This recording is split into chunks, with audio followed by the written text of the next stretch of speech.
Identifying if a graph is proportional or not, we are looking for two things. The first thing we're looking for is that it has to be a straight line.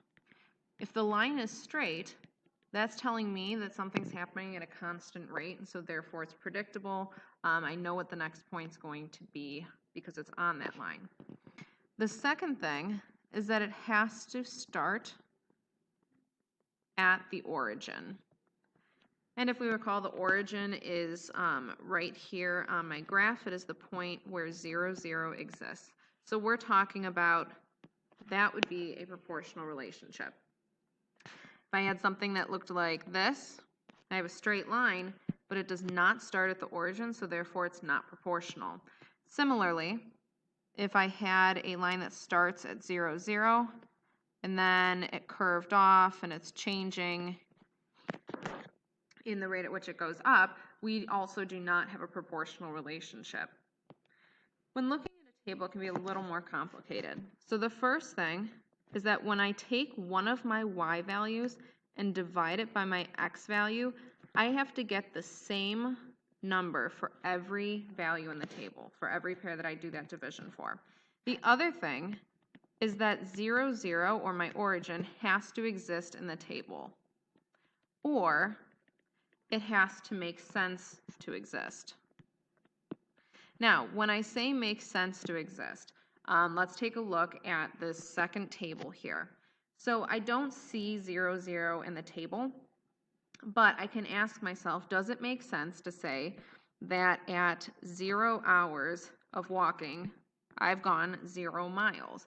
So if I haven't started walking yet, 0 hours of walking, does it make sense to say that I haven't gone anywhere? I've gone 0 miles. Yes, so I can say that 0, 0 exists. The other thing is I have to check my k value. I have to do y divided by x. So we recall that x is always your first set here in the table and your y is your second. So I'm going to do 3 divided by 1, which is 3. 6 divided by 3, which is 2.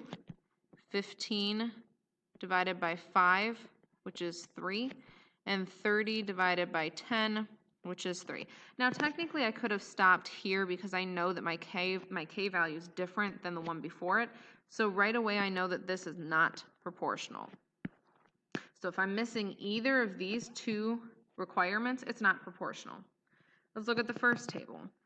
0, 0 exists, and my k value, 4 over 2 is 2, 16 over 8 is 2, and 100 over 50 is 2. So my k value is the same for every single pair here. That's my second piece, so therefore I can say that it is proportional. My last table, let's check our k value. I have 5 over 1, which is 5, 10 over 2, which is 5, 25 over 5, and 50 over 10. So the k value checks out. It is constant. It is the same. The last part is to say if 0, 0 makes sense. I don't see it in the table. Now for this one, I don't have enough information, so we have to say that it's not proportional. I don't know if 0, 0 exists because I don't know what my x and what my y are. Okay? It could be something that doesn't make sense to say 0, 0. So therefore, since I don't see 0, 0 in the table, we say that it's not proportional.